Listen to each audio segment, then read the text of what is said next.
Welcome friends. आज हम कक्षा 10 की गणित करेंगे, पार्ट 6 त्रिभुज, जिसमें सबसे पहले सर्वांगसम त्रिभुज किसे कहते हैं और समरूप त्रिभुज किसे कहते हैं, इन दोनों के बारे में अच्छे से जान लेते हैं। सर्वांगसम त्रिभुज कहते किसे हैं? जिसका सामान, जिस त्रिभुज का सामान आकार अर्थात शेप, आकार मीन्स शेप, और समान आमाप मतलब साइज हो उसे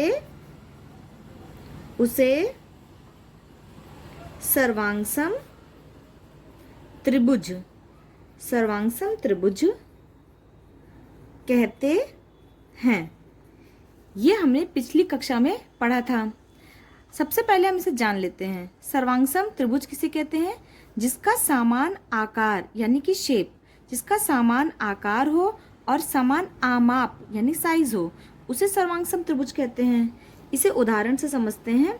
जैसे हमने दो त्रिभुज लिए,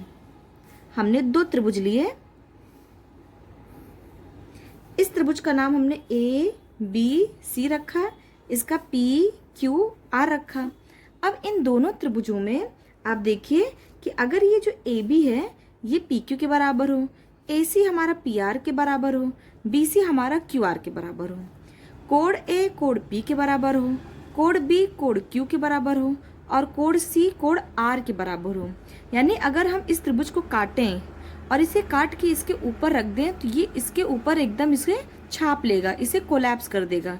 तब जाके ये दोनों त्रिभुज क्या हो जाएंगे? सर्वांगसम त्रिभुज हो जाएंगे। त्रिभुज ABC ये हमारा सर्वांगसम हो जाएगा। फिर त्रिभुज PQR के, यानी इसकी जितनी भुजाएं हैं और जितने कोण हैं वो सब कुछ इस दूसरे त्रिभुज PQR के सभी कोण और सभी भुजाओं के बराबर हों, वो भी संगत भाग, यानी कि जो AB है वो PQ के बराबर होगा, AC हमारा PR के ही बराबर होगा और जो BC है वो QR के बराबर होगा। तब जाके ये दोनों त्रिभुज क्या हो जाएंगे? सर्वांगसम त्रिभुज हो जाएंगे। अब हम समरूप त्रिभुज यानी कि सिमिलर ट्राइंगल्स किसे कहते हैं? सबसे पहले इसकी परिभाषा लिखते हैं। ऐसी त्रिभुज या फिर आकृति जिसका समान आकार यानी कि शेप, समान आकार हो, ऐसे त्रिभुज या फिर आकृति जिसका समान आकार यानी कि शेप हो, पर समान आमाप यानी कि साइज ना हो, उसे समरूप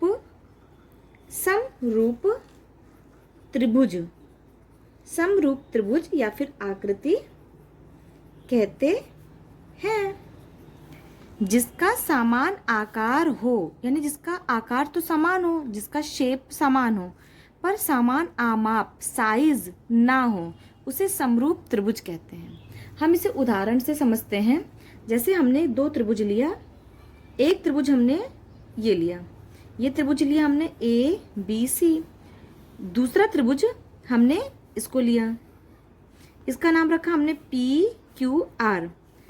ये दोनों त्रिभुज का जो आकार है यानी शेप वो तो समान है, ये त्रिभुज है तो ये भी त्रिभुज है, लेकिन इसका जो साइज है, जो आमाप है वो अलग है। ये छोटा है और ये बड़ा है, ये छोटा है और ये बड़ा है, इसीलिए इन दोनों त्रिभुजों को क्या कहेंगे? समरूप त्रिभुज कहेंगे।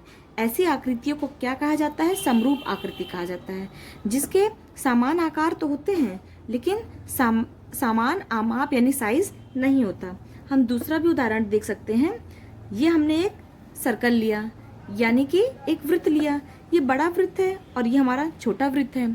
तो इन दोनों वृत्तों को भी देखिए, ये कैसे हैं? ये हमारे समरूप वृत्त हैं।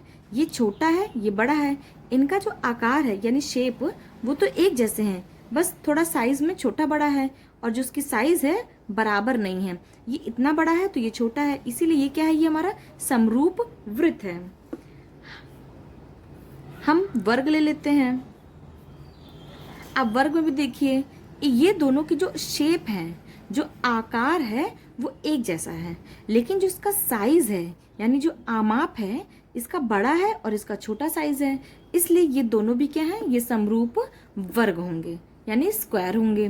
तो ये समरूप होते हैं। तो समरूप में क्या होता है, ये समान आकार होता है और समान आमाप यानी साइज नहीं होता है। और समरूप में हमें दो चीज़ें याद करने वाली चीज़ें हैं। जो पहला है कि जो संगत कोण होता है वो हमेशा बराबर होता है और जो संगत भुजाएं होती हैं वो बराबर नहीं होती हैं। हम इन्हीं दोनों त्रिभुज को ही देखते हैं। अगर इसका संगत कोण बराबर हो, यानी अगर ये दोनों त्रिभुज का संगत कोण यानी कि ये कोण तो ये कोण, ये यानी जितनी भी इसकी जो यानी इसके जितने भी कोण हैं वो बराबर होते हैं, लेकिन जो भुजाएं होती हैं वो बराबर नहीं होती। ये भुजा ये और ये इन दोनों त्रिभुजों को देखिए, इसके जो संगत कोण होंगे वो हमेशा बराबर होंगे और जो संगत भुजाएं होंगी वो बराबर नहीं होंगी।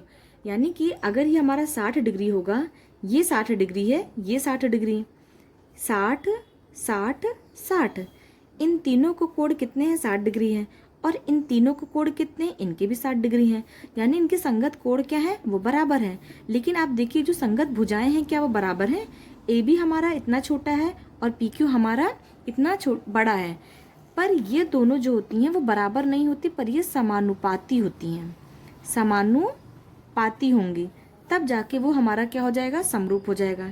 यानी अगर ये 1 सेंटीमीटर होगा, ये 1 सेंटीमीटर है, 1 सेंटीमीटर है, तो ये हमारा 2 सेंटीमीटर होगा।